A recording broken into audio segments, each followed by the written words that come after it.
Hello, my name is Eugene. I am 22 years old. I live in Moscow and St. Petersburg. Depends on the mood and the weather.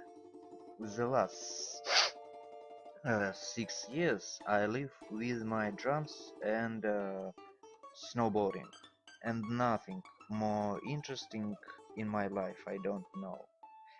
Expect hitchhiking. Travel without restrictions. That is hitchhiking for me. The ability to play the drum and the ability to make friends with anyone make me such a pleasant and exciting journey without things about my financial situation.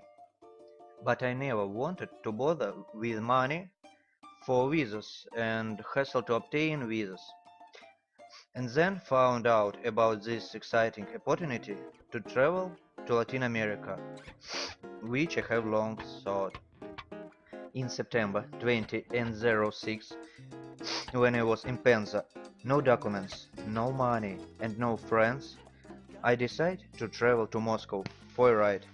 The first driver offered to drop with him at home, cause he lived in very close to here, just 80 kilometers on the highway of the direction of Samara. In general, I returned home after 2 weeks of walking around the Volga region. And since I can't imagine my life without these fun trips.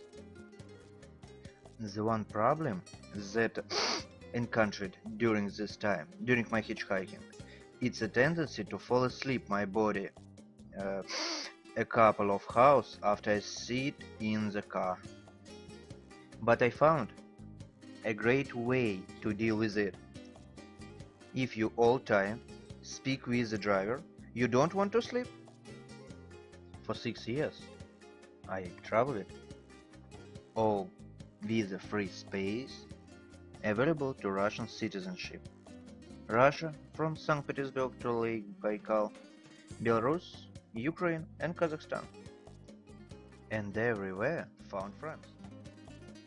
My pride is 1 month trip around Lake Baikal, but no only in cars, and also on horseback, which give me the local breaths. In the summer of 2011, I have a most disastrous hitchhiking trip. I was going to come home from Novorossiysk on the train, because it was necessary to immediately go to work. But arrived late for the train and decided to go for a ride. I have no money left even on the water. For 3 days I have picked up again in 15 house and landed 200 or 300 kilometers. I had to sleep in 10 meters from the road and putting my head under my jacket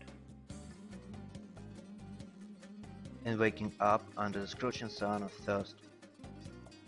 In the end, I couldn't resist and asked police officers stopped for me charters. After 21 hours, the driver took me to my house in the town of Zhukovsky, where I lived. I think you shall invite me in your show, cause if I not better than anyone, then certainly I'm one of the best.